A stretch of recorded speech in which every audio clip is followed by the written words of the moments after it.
Hello everyone, this is Vaishali और आज हम लोग करने जा रहे हैं कम्युनिटी हेल्थ नर्सिंग के क्वेश्चंस। सो पर्टिकुलरली अगर आप नॉट सेट 10 देने वाले हैं तो शायद ही 50 क्वेश्चंस आपको काफ़ी हेल्प करेंगे आपके डाटा को एनालाइज करने में, जो भी आपने डाटा पढ़ा हुआ है। तो लेट्स सी आपने कितना डाटा रिवाइज कर लिया है और कितने क्वेश्चंस आपके सही जा रहे हैं। सबसे पहले हम आ जाते हैं क्वेश्चन नंबर 1 पे। आपके सामने स्क्रीन पे है question number 1। All are true about Ayushman Bharat except. तो सबसे पहले आपको पता होना चाहिए कि आयुष्मान भारत क्या है, बट अगर हम हर एक क्वेश्चन में इन्हें डिस्क्राइब करने लगेंगे तो हम अपने क्वेश्चंस को कंप्लीट नहीं कर पाएंगे। इसीलिए आप जितना ज़्यादा हो सकता है अपने आप को असेस कीजिए और देखिए। आप पॉज कर सकते हैं video if you really want to check it out कि इसमें क्या है, तो आप गूगल भी कर सकते हैं वीडियो को पॉज करके। बट हम बढ़ने जा रहे हैं आंसर की तरफ। ऑल आर ट्रू यानी कि इन केस अगर आपको पता भी नहीं है ये क्या है, तो अगर आपका आंसर सही निकला तो जो बचे हुए ऑप्शंस हैं वो क्या हैं, ट्रू हैं। सो एक्सेप्ट, क्योंकि इसने पूछा हुआ है, दैट्स वाई। सो गाइस, आप देख सकते हैं यहाँ आपके सामने सब कुछ सही है सिवाय एक चीज़ के। वो एक चीज़ क्या है? It is for economically deprived families. क्या ये गरीब लोगों के लिए है? Provide compensation for health cover. क्या ये सही बात है? It is for free treatment in government and private hospital. क्या ये सही बात है? It cover up to 1 lakh per person. क्या ये सही बात है? तो गाइज, इनमें से 3 बातें बिल्कुल सही हैं और एक बात बिल्कुल गलत है। तो यहाँ पर आपका करेक्ट आंसर आने वाला है option number D. Okay, option number D, it covers up to 1 lakh per person. ये बात बिल्कुल भी सही नहीं है। बाकी ये फ्री ट्रीटमेंट दे रहा है, कंपनसेशन प्रोवाइड कर रहा है और इकोनॉमिकली जो फैमिलीज डिप्राइव्ड है उन्हें भी डील कर रहा है। तो आपका करेक्ट आंसर जो है वो यहाँ पे आएगा डी, जो कि एक्सेप्ट है, जो कि इसके अंडर नहीं आता है। चलिए अगले क्वेश्चन की तरफ। एक पीएससी लेवल पे एक woman who complain of supporting, मतलब सपोर्ट आ रहा है सॉरी, फॉलोइंग आईयूसीडी। ओके, जो कॉन्ट्रासेप्टिव डिवाइस उसने यूज़ किया है, इंसर्शन जो हुई है, उसे क्या एडवाइस करोगे आप? किस लेवल पे? पीएससी लेवल पे। ओके, पीएचसी लेवल पे एक वुमन कंप्लेन अगर आपके पास आती है और वो कंप्लेन करती है कि उसको सपोर्टिंग हो रही है आईयूसीडी के बाद, आईयूसीडी के लगने के बाद से उसको इस प्रकार से कंप्लेन हो रही है, तो आप क्या एडवाइस करेंगे? एनाल्जेसिक्स, क्या उसने पेन का कंप्लेन किया? एनाल्जेसिक्स ऑब्जर्व करेंगे सिर्फ? क्या आप एंटीबायोटिक देंगे? उसने इन्फेक्शन का कंप्लेन किया, ऑब्जर्व करेंगे? आयरन सप्लीमेंट देंगे? क्या उसने ब्लीडिंग का कंप्लेन किया है? लाइक आयरन अगर किसी पेशेंट को देना चाहते हो आप, तो ऑब्वियसली फॉर ब्लीडिंग पर्पस, या फिर आईओडी को रिमूव करना सबसे बेस्ट रहेगा। तो गाइज, यहाँ पर नर्स ये डिसीजन नहीं ले सकती है, ठीक है? दर्द उसको नहीं हो रहा है, इन्फेक्शन के चांसेस भी हैं, तो डॉक्टर रिकमेंड करेगा, नर्सिंग स्टाफ रिकमेंड नहीं कर सकता है। वो इस प्रकार का एडवाइस नहीं कर सकती, वो एडवाइस आयरन सप्लीमेंट्री कर सकती है। यहाँ पर as with respect to pain, sorry, bleeding, bleeding के हिसाब से हमारा आंसर यहाँ पर आयरन सप्लीमेंट आ जाता है। इसी प्रकार से आपको सॉल्व करना है question. Third question, which of the following surveillance is not done under IDSP. आपको मुझे बताना है कि आईडी, सबसे पहले आपको पता होना चाहिए आईडीएसपी क्या होता है। जिन भी स्टूडेंट्स को नहीं पता है वो यहीं पे वीडियो को पॉज करेंगे और गूगल करेंगे और चेकआउट करेंगे। इन केस अगर आपको नहीं गूगल करना है तो इस क्वेश्चन से भी आपको काफ़ी क्लैरिटी मिल जाएगी, क्योंकि विच of the following surveillance is not, मतलब बाकी सब सही बात है, बाकी सब आईडीएसपी के हिसाब से है सिवाय एक बात के। अब वो क्या है? Sentinel surveillance, syndromic surveillance, probable case surveillance, laboratory surveillance. Which of the following surveillance is not under the IDSP? तो आप मुझे बताने वाले हैं कि कौन सी सर्विलेंस अंडर नहीं आती है। तो guys, the answer will be option number A. Okay, तो आप देख सकते हैं यहाँ पर जो हमारा सेंटिनल सर्विलेंस है वो IDSP के अंडर नहीं आता है। Next question, Antara program is launched for, Antara, okay, Antara program launched for what? ये किस लिए लॉन्च किया गया था? HIV के केसेस को पता लगाने के लिए, बेटर कॉन्ट्रासेप्टिव कवरेज के लिए, remove child health under the ICDS to improve child health under, मतलब कि इसके अंडर बच्चों की हेल्थ को ज़्यादा इम्प्रूव करने के लिए, या फिर विटामिन ए के प्रोफाइलैक्सिस के लिए। तो गाइस यहाँ पर आंसर आएगा contraceptive coverage. Okay, so option number B will be the correct answer here. Antara programme, Antara याद रखना है, ये कॉन्ट्रासेप्टिव कवरेज को बेटर करने के लिए जो है वो लॉन्च किया गया है, अंतरा programme. I hope it is clear to everyone. Now next question number 5 guys. As per recent NACO, ठीक है, गाइडलाइन के हिसाब से the sexual transmitted disease are managed using what, क्या इस्तेमाल किया जा रहा है रिसेंटली नाको की गाइडलाइन के हिसाब से? सिंड्रोमिक किट दी जा रही है, नई पही किट दी जा रही है, निक्षय और या निरंतर किट दी जा रही है? क्या the answer will B syndromic kit. तो ध्यान रखें, नाको के गाइडलाइन के हिसाब से सेक्सुअल ट्रांसमिटेड अगर डिसीज़ को रोकना है तो सिंड्रोमिक किट जो है वो इस्तेमाल की जा रही है। That will be the correct answer. Next question number 6, ये क्या है, ये साइन क्या है? कुछ फैमिली का लग रहा है, बच्चा है, मम्मा है, इसके पापा है, शायद बच्चा दूध पी रहा है। आइडेंटिफाई करना है आपको logo, you have to identify a logo. तो गाइज ये जो लोगो है ये आपका पर्टिकुलरली फैमिली प्लानिंग का लोगो है, फैमिली प्लानिंग। लेकिन ध्यान रहे आप ब्रेस्ट फीडिंग प्रमोशन का भी देखें, माँ का लोगो भी देखें, नेशनल हेल्थ मिशन का लोगो भी देखें, लेकिन ये जो लोगो आपके सामने है this is particularly family planning. Next, leprosy considered public health problem, सही बात है। High endemic region if the prevalence का मतलब होता है old plus new of leprosis more than what, कितने से ज़्यादा अगर केस होगा तो उसको जो है वो कंसीडर किया जाएगा हाई एंडेमिक रीजन में। So leprosis consider a public health problem high endemic region अगर उसका प्रिविलेंस कितना निकला, अगर इसका प्रिविलेंस 1 भी निकलता है 10,000 पे, तो गाइस एक भी केस 10,000 पे अगर निकलता है तो क्या माना जाएगा, इसे माना जाएगा हाई एंडेमिक रीजन के हिसाब से। नेक्स्ट गाइस, नेक्स्ट हमारे पास आता है क्वेश्चन नंबर 8। क्वेश्चन नंबर 8 बोल रहा है कि मिल्टीफॉसिन जो है इज़ अ न्यू ड्रग, ठीक है, used as first line treatment for which of the following disease. अगर आपको नहीं पता है, for example you have no idea कि ये इस्तेमाल किस लिए की जाती है, कोई सॉल्यूशन नहीं है हमारे पास, तो आप इस क्वेश्चन को बिल्कुल छोड़ देंगे, बिल्कुल स्किप कर देना है अगर आपको इस ड्रग का बिल्कुल भी आइडिया नहीं है। लेकिन फिर भी अगर आप करना चाहते हो तो आप एलिमिनेशन मेथड इस्तेमाल कर सकते हैं कि कहीं ना कहीं एड्स की अगर बात करें एड्स की, तो भाई एड्स हमने पूरा पढ़ा है और हमने कहीं ये मिल्टीफॉसिन तो नहीं सुना एड्स में। आंसर अब इन तीनों के बीच में है। सेरिब्रल मलेरिया, इसको भी अगर आपने अच्छे से पढ़ा हुआ होगा तो आप अभी भी आइडिया लगा सकते हैं कि सेरिब्रल मलेरिया नाम की चीज़ में किसी प्रकार का मिल्टीफॉसिन नहीं दिया जाता है, कहीं ना कहीं आंसर इन दोनों के बीच में है। Leishmaniasis is the correct answer here. तो यहाँ पर भाई अब आपकी हिम्मत है, आपको यहाँ पे डाटा याद करना है तो कर लीजिए, आप इसे गूगल भी कर सकते हैं, प्रॉपर पूरी ड्रग को ही पढ़ लीजिए, सारा ख़त्म ही हो जाएगी बात। बट इन केस अगर आपको ऑप्शंस जो है वो पिक करना ही करना है, if you feel like I have to do it then use elimination method, then automatically you will get the correct answer.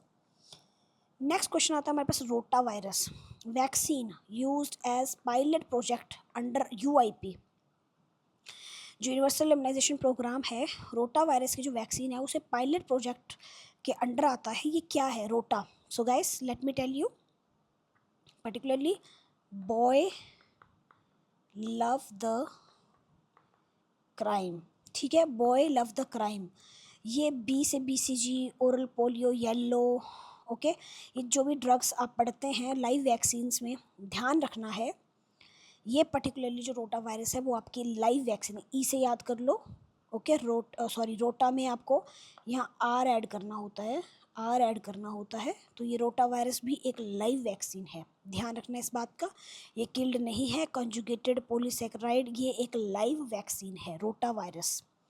Gobi GOBI strategy suggested for what, गोभी किस चीज़ के लिए सजेस्ट किया गया है ये आपको हमें बताना है।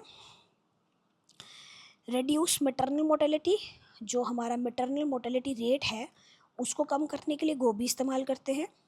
Improving nutritional status of the children, भाई बात तो सही है, गोभी तो गोभी न्यूट्रिशनल, बट ऐसा नहीं है। ये सर्वाइवल रेट को बढ़ाता है, increasing the child survival rate, गोभी आपका सर्वाइवल रेट को बढ़ाता है। सेम बात मैं बोलूँगी यहाँ पे, अगर आपको लगता है कि इसके बारे में बिल्कुल जानकारी नहीं है, यहाँ बिल्कुल भी किसी प्रकार का टिक लगाने की कोशिश ना करें, लेकिन अगर आपको इनके बारे में जानकारी है तो आप थोड़ा सोच सकते हैं इसके बारे में, बट स्टिल अब आप फ़िलहाल अगर आप क्लियर करना चाहते हैं इस पूरे के पूरे मैटर को, तो आप प्लीज़ गूगल कीजिए, यहीं पे वीडियो पोस्ट करके इसे पूरा पढ़िए और आगे पढ़िए। Next question number 11, in AFP, okay, in AFP examination residual paralysis should be done after what. तो ये आपको मुझे बताना है, AFP एग्जामिनेशन में जो रेसिडुअल पैरालिसिस है शुड बी डन आफ्टर कितने दिनों के बाद की जाती है। Yes guys, give me the answer. The answer will be 60 days. The answer will be 60 days. Please make sure करें कि जो AFP की एग्जामिनेशन है, okay, residual paralysis should be done after 60 days. Next आता है हमारे पास the target for RMNCH plus A. ये जो प्लस ए वर्ड हो जाता है, ये डॉल्सन्स को इसका ऐड किया गया है, ये नया स्कीम में है। ये क्या रिप्रेजेंट करता है, इसका टारगेट क्या है? The target of RMNCH plus A का क्या टारगेट है, तो ये आपको बताना है हमें। So the answer will B IM less than 30 पर 1000 वर्थ। ठीक है, ये क्या है इसका, इसको पूरे को आपको स्टडी करना चाहिए मेरे हिसाब से, बिकॉज मैं आपको एक रेंज दे रही हूँ क्वेश्चंस की। तो अगर आपको इनके बारे में बिल्कुल भी जानकारी नहीं है तो कहीं ना कहीं आपने जो डाटा पढ़ा है उसमें कहीं ना कहीं थोड़ी सी दिक्कत हो सकती है। इसीलिए आप प्लीज़ जो भी क्वेश्चन के अंदर, जो भी क्वेश्चन में आपको नया डाटा दिख रहा है, आप उसे रिवाइज़ कीजिए, गूगल कीजिए, सर्च कीजिए, ताकि आपको दोबारा इससे रिलेटेड अगर कोई क्वेश्चन आता है तो आप सही से कर सकें। नेक्स्ट क्वेश्चन नंबर 13 हमारे सामने है, in a prospective study 1200 patients were randomly selected to study, ठीक है, the effect of a new drug. The drug will be given for 5 years and its association with cataract will be studied. What type of study is this? अब आपने मुझे बताना है किस प्रकार की स्टडी है। ये क्वेश्चन आपके एपिडेमोलॉजी का है, तो ज़रा ध्यान से देखिए। प्रोस्पेक्टिव स्टडी है, ठीक है, 1200 पेशेंट हैं, रैंडमली सिलेक्ट किए गए हैं स्टडी करने के लिए, क्या, ताकि इफ़ेक्ट देखा जा सके, इफ़ेक्ट, नई ड्रग का इफ़ेक्ट, ओके, तो it's like new effect. The drug will be given for 5 year, इसको 5 साल के लिए दिया जाएगा। Its association with cataract will be studied, okay. What type of study is this guys? Case control का मतलब है केस एक पकड़ा है और आप इसके ऊपर स्टडी कर रहे हैं, ठीक है, that is a case control, okay. और यहाँ पर कोहर्ट स्टडी जो होती है वो भी एक टाइप की स्टडी है जिसमें पर्टिकुलरली आप पीछे की तरफ जाते हैं, जैसे कि इसके अंदर पर्टिकुलरली आप देख सकते हैं जो पर्टिकुलरली कोहर्ट रहता है, इसमें आपका प्रिविलेंस चलता है, प्रिविलेंस। रैंडमाइज क्लिनिकल ट्रायल, ये आपकी एक स्टडी है जिसमें लोगों को रैंडमली लिया जाता है, जैसे कि 1200 पेशेंट रैंडमली सिलेक्ट किए गए हैं। सो क्रॉस सेक्शनल क्या होता है, एक पॉइंट पे आप आगे का पीछे का सारा डाटा देख रहे हो, एक पॉइंट पे देख रहे हो, क्रॉस सेक्शनली एक पॉइंट पे देख रहे हो। बट रैंडमाइज क्लिनिकल ट्रायल का मतलब है आप रैंडमली लोगों को ले रहे हो और उनके ऊपर स्टडी कर रहे हो। नेक्स्ट हमारे पास आता है question number 14, in a town of population 5500 are myopic on January 1, 2011, the number of new myopia cases is 90 till December 31, 2011। Calculate the incidence को कैलकुलेट कीजिए आप मायोपिया के पर 1000 पॉपुलेशन इन ईयर 2011। आपको इंसिडेंस कैलकुलेट करना है, and what is incidence, the new cases. Simple, बहुत ही simple है, आपको नए केसेस जो है वो फाइंड आउट करने की, नए कितने केसेस जो हैं वो आपके सामने आए हैं। तो आप देखिए ज़रा यहाँ पे टोटल पॉपुलेशन है 5000 की, 500 जो है वो 1 जनवरी 1 जैन 2011 को कितने मिले? 500 मिले, ठीक है। Number of new myopic cases is 90। दिसंबर जनवरी से लेकर दिसंबर 31 दिसंबर तक 90 केसेस जो थे वो आपको नए दिखे। अब आपको इंसिडेंस निकालना है पर 1000 पॉपुलेशन का। Very very simple guys. तो आपको बस यहाँ पे ये ध्यान देना है कि नए केसेस कितने, आपके 90 केसेस न्यू हैं और उसी हिसाब से आपने पर पॉपुलेशन के हिसाब से कैलकुलेट करना है and you will be get a answer of option number D, that will be 20। Okay, तो ध्यान रखना है ऐसे जब भी क्वेश्चंस आते हैं आपको बेसिक डाटा पता होना चाहिए कि इंसिडेंट रेट क्या होता है। इंसिडेंट होता है न्यू केसेस, जो नए केसेस हैं, और वो है हमारे पास टोटल 90 केसेस और टोटल पॉपुलेशन कितनी? 5000। सिंपल है, it's very easy, so you can calculate it as a 20। Next हम देखने वाले हैं next question in front of you, question number 50। 100 female हैं, कॉन्ट्रासेप्टिव यूज़ कर रही हैं फॉर 1 ईयर, 1 साल के लिए। Out of female exposed 1 female got pregnant due to contraceptive failure. ठीक है, ओके, मतलब क्या रेट रहा है इसका फिर? 100 फीमेल थी, कॉन्ट्रासेप्टिव यूज़ कर रही थी 1 साल से। Out of female exposed 1 female got pregnant, सिर्फ एक लेडी जो है वो प्रेग्नेंट हो जाती है इस इन कॉन्ट्रासेप्टिव की फेल होने की वजह से। How much is the accidental pregnancy rate? तो क्या लगता है आपको इसका एक्सीडेंटल प्रेगनेंसी रेट क्या है? Obviously 1, simple. Next, a 5-year-old boy present to emergency with bleeding wound from bite of his pet dog which was fully vaccinated. He previously had a complete anti-rabies immunization on December 2018. The next course of management is what? अब बताओ, एक बच्चा है उसने proper तरीके से immunisation ले रखा हुआ है रेबीज़ का, ठीक है, इम्यूनाइजेशन प्रॉपर तरीके से इम्यूनाइज्ड है बच्चा, बट अभी बाइट तो हुई है उसको, पेट डॉग से हुई है। पेट का मतलब है घरेलू कुत्ता था वो। अब नेक्स्ट कोर्स क्या करना है, ये बहुत इंपॉर्टेंट क्वेश्चन है। नेक्स्ट कोर्स में अब क्या करेंगे? अब हमें सिर्फ और सिर्फ सिंगल साइट के 2 डोज देने हैं बस, ठीक है।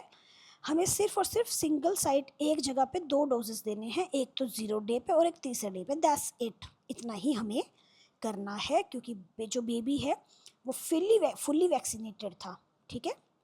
His previously had a complete anti rabies immunization, virus जो भी था वो प्रॉपर दिया गया था। अब क्या करें on December 2000? So the next course क्या रहेगा? 2 डोज रहेंगे 0 और 3 पे। नेक्स्ट क्वेश्चन नंबर 17 आपके सामने है। Question number 17. A class of 2 child develop fever and vascular rash on abdomen during school time. ठीक है, एक बच्चा है क्लास 2 में है, डेवलप फीवर, उसको फीवर हो रहा है, वैस्कुलर रैशेज हो रहे हैं पेट पे स्कूल टाइम में। As a school medical officer what is the next best step? अब अगला स्टेप क्या है? अगर हम एनक्लेक्स पॉइंट ऑफ व्यू से देखें तो हमेशा असेसमेंट करनी होती है, तो देखते हैं यहाँ पे क्या है। लेकिन हम एक टॉपिक किस बेसिस पे पढ़ रहे हैं? कम्युनिटी लेवल पे पढ़ रहे हैं, तो कम्युनिटी लेवल पे प्रायोरिटी क्या होती है? आइसोलेशन, है ना, यही प्रायोरिटी है ना। Now let's look the options. Send the child to the nearest hospital, isolate, yes, हमें बच्चे को सबसे पहले आइसोलेट करेंगे, right. Send the boy home in emergency, घर नहीं भेज सकते भाई ऐसे बिना बात के, पहले डेफिनेटली बच्चे को आइसोलेट करेंगे। Call the parent and report the emergency, yes, हम पेरेंट्स को भी कॉल करेंगे, बट यहाँ पर पूछ रहा है अगला बेस्ट स्टेप क्या है, यानी कि सारे के सारे स्टेप्स ओके रिपोर्ट में, ये भी सही है, सही है, सही है, सही, बट बेस्ट क्या है? बाकी बच्चों को सेफ करना, यानी कि आइसोलेट करना बेबी को। नेक्स्ट क्वेश्चन नंबर 18 आपके सामने है। A person presented with persistent cough, okay, उसको बार बार खांसी हो रही है, फॉर अबाउट 2 मंथ, 2 महीने से, along with low grade fever, उसको बुखार भी है। एक बच्चा खांसी कर रहा है और 2 महीने से, और उसको लो ग्रेड फीवर भी है। हिज स्पूटम स्मेयर कल्चर जो है, मतलब एग्जामिनेशन जो है, पॉजिटिव आई है AFB के लिए in the first examination, but negative in the second examination. और चेस्ट एक्सरे तो बोल रही है भाई कंसिस्टेंट विद TB है उसको, ठीक है। This disease classified as what? क्या माना जाएगा? स्पूटम कल्चर तो नेगेटिव आया है, एक बार आया है पॉजिटिव, एक बार आया है नेगेटिव, क्या माना जाएगा? तो गाइस एक बार भी पॉजिटिव आने जो है वो स्पूटम पॉजिटिव ही माना जाता है, ठीक है। His sputum smear examination was positive for this in the first examination, but negative in the second examination. तो एक्सरे करवाने पे TB जो है पॉजिटिव आता है, तो स्पूटम पॉजिटिव पल्मोनरी TB इसे हम क्या, इसके अंडर हम इसे क्लासीफाई करेंगे। नेक्स्ट आता है क्वेश्चन नंबर 19 हमारे पास। 8 month old child had history of unusual cry. ठीक है, एक बच्चा 8 महीने का और वो रो रहा है, बिना बात के वो बहुत ज़्यादा रो रहा है, 8 महीने का बच्चा है, कन्वर्जन्स भी आ रहे हैं उसको। Previous vaccination after BCG DPT and OPV and hepatitis B. भाई जन्म पे लगता है, बिल्कुल बिल्कुल बिल्कुल सही बात है। इसमें से जो कन्वर्जन्स को एसोसिएटेड है वो है DPT, यानी कि पर्ट्यूसिस जो है वो कहीं ना कहीं कन्वर्जन्स के साथ एसोसिएटेड होता है। तो ये ऑप्शन थोड़ा सा मुझे ये वाला पॉइंट थोड़ा सा लग रहा है एसोसिएटेड कन्वर्जन्स के साथ। Now parent have brought the child for next dose of vaccination, which vaccine is contraindicated. भाई जब भी किसी कन्वर्जन्स ये सब होते हैं, DPT ध्यान में रखना है। ये इसका भी पर्टिकुलरली पर्ट्यूसिस, ये पर्ट्यूसिस नाम की जो चीज़ है ये एसोसिएट करती है, इसीलिए हम इस केस में DPT की वैक्सीन का थोड़ा ध्यान रखेंगे। नेक्स्ट क्वेश्चन हमारे पास आता है question number 20। A 3-year-old child present to PHC। ठीक है, फीवर के साथ बच्चा आ रहा है। He had chest in drawing and respiratory rate जो है वो 38 पर मिनट है, जो कि काफ़ी मतलब ज़्यादा है। द नेक्स्ट स्टेप मैनेजमेंट का क्या होगा। तो भाई 3 साल का बच्चा है, PHC में आ रहा है बुखार के साथ, और उसकी रेस्पिरेटरी रेट भी काफ़ी बढ़ा हुआ है। सो फीवर है उसको और रेस्पिरेटरी रेट भी बढ़ा हुआ है। और नेक्स्ट स्टेप क्या रहेगा आपका मैनेजमेंट के तौर पे? क्या आप उसको दवाई दोगे सीधा? Not an emergency, give oral antibiotic, follow up करने को बोलो। Refer urgently to a tertiary care centre, give antibiotics and refer to a tertiary care centre. तो क्या PHC में आपकी अथॉरिटी है कि आप इन ड्रग्स को दे सकें? यस। तो गाइस PHC में बच्चा आ रहा है एक फीवर के साथ और चेस्ट ड्रॉ कर रहा है और रेस्पिरेटरी रेट 38 पर मिनट है। एंड द नेक्स्ट स्टेप क्या रहेगा? तो हम यहाँ पर पेशेंट को particularly what I think that we should refer urgently to the tertiary care centre. हमें टर्शियरी केयर सेंटर में बच्चे को रेफ़र कर देना चाहिए, बिकॉज चेस्ट ड्रॉ हो रही है और रेस्पिरेटरी रेट भी मतलब इंक्रीज़ ही है एक तरीके से, और फीवर भी है उसको, 3 साल का बच्चा है। तो next step being a nurse, safety precaution के पॉइंट ऑफ व्यू से बच्चे को रेफ़र करना चाहिए। Next, in a certain population there was 4050 birth in the last 1 year। तो एक साल में 4050 जन्म लिए बच्चे। देयर वॉज 50 स्टिल बर्थ आप समझ सकते हैं। 50 इन्फेंट डाइड, 5 बच्चे जो हैं वो 50 बच्चे स्टिल बर्थ हुए, जन्म लेते हैं, मर के 50 बच्चे 50 इन्फेंट डाई करके विद इन 7 days, मतलब total. Whereas 150 died in the late neonatal period. Mortality rate क्या रहेगा? ऑब्वियसली इन्फेंट मोर्टेलिटी रेट क्या होता है, बर्थ कितने हुए हैं divided by death, sorry death कितनी हुई है। तो एक सेकेंड, आपको ये फॉर्मूला पता होना चाहिए। So the number of death divided by जो बर्थ हुए हैं बच्चों के एक साल के अंदर इनटू 1000। तो आप देख सकते हैं यहाँ पे कि सर्टन पॉपुलेशन में 4050 जो है वो जन्म हुए हैं। ओके, बर्थ हुए लास्ट एक साल के अंदर इतना जन्म हुआ है।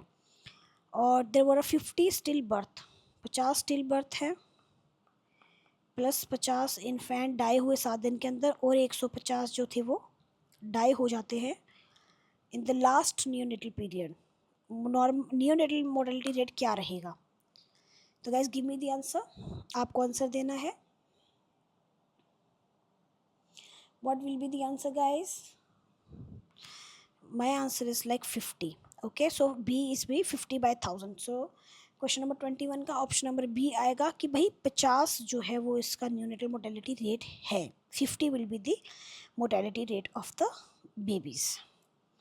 नेक्स्ट क्वेश्चन आपके सामने है, फ्रॉम जैन 2020 जैन 2021, पूरे एक साल में in a multi centric blinded study 500 OT nurses were monitored, देखा गया उन्हें। 400 nurses were following COVID appropriate behaviour strictly, बहुत अच्छी बात है, 400 नर्सेज फॉलो कर रही थी, 500 को नोट किया गया। वियर सो जो थी वो not able to follow the strict appropriate behaviour, had reported negligence. There were 5 covid cases among the nurses in each group. What is the relative risk of having infection of the study. तो आप बताइए कितना % जो है यहाँ पर आपको देखना है, रिस्क जो है वो देखने को मिल रहा है इस स्टडी के हिसाब से। What you think? तो आप खुद सोचो, 500 टोटल है हमारे पास और 400 नर्सेज तो ओके रिपोर्ट पे हैं, कोई दिक्कत ही नहीं है, कोई इशू नहीं है। 400 जो टोटल परसेंटेज है, गिवन परसेंटेज इस जो इट्स 500 जो टोटल है इनका, और 400 नर्सेज ओके रिपोर्ट पे हैं, जिसमें से 100 were not able to follow, ठीक है, जिनमें 5 केस जो हैं वो अमंग द नर्स देखने को मिले, तो मतलब 100 में से 5 पॉजिटिव हुई हैं। So what will be the percentage? The percentage will be 0.25। Okay, so the correct answer will be option number B. Next question number 3 हमारे सामने आ जाता है, match the column A and name the vaccine with the column B. तो चलिए बताइए, measles vaccine क्या है ये? मैंने बोला था बॉय लव द क्राइम। ये जो एम है ये मीजल्स है, ये लाइव वैक्सीन है, तो इसे हम लाइव में डाल देंगे, ठीक है। तो सी को डी से जोड़ दो, सी को भाई सब ने इसमें जोड़ रखे, ये ऑप्शन तो यहाँ से कट हो जाता है। उसके बाद बात करते हैं tetanus toxoid, right, T D की बात कर लेते हैं यहाँ पे, दैट इज़ डी। अब डी में ये तो कट हो चुका है, अब बचा 3, 5 और 1। 3 क्या? टॉक्सॉइड वैक्सीन, तो this will be, it can be the answer, right, it can be the answer. So now that it is a toxoid vaccine, तो डी 3 में आ जाएगा, तो बाकी तो डी 5 है ही नहीं, तो answer will be option number B. तो correct answer of question number 23 is B. Next चलते हैं क्वेश्चन नंबर 24 की तरफ। What is the function of copper T? वो तो हम सब जानते ही हैं, कॉपर टी का फंक्शन क्या है। कॉपर टी का फंक्शन होता है फर्टिलाइजेशन को रोकना, तभी तो बेबी आगे बनेगा नहीं, राइट। क्वेश्चन नंबर 25 आप देख सकते हैं, most suitable contraceptive for lactating mother के लिए सबसे बेस्ट क्या होता है? Most suitable contraceptive for lactating mother which one with 1 child, ठीक है। तो most suitable contraceptive for lactating mother with 1 child के साथ क्या सबसे बेस्ट माना जाता है? आईयूडी। यही करवाया जाता है, इवन एम्स जैसे हॉस्पिटल्स के अंदर भी मदर्स को आईयूडी इंट्रायूटेराइन डिवाइसेस लगाए जाते हैं। अगर उनका एक ही बच्चा है तो आईयूडी लगाए जाते हैं, वो सबसे ज़्यादा सुटेबल भी माने जाते हैं। सो गाइस, आई होप आप लोगों को ये वीडियो काफ़ी अच्छा लगा होगा। टॉप 50 क्वेश्चंस की मैंने बात की थी, मैंने पार्ट 1 में आपको 25 कवर किए हैं, और अगले पार्ट में मैं कवर करने जा रही हूँ remaining 25। So if you really like the video please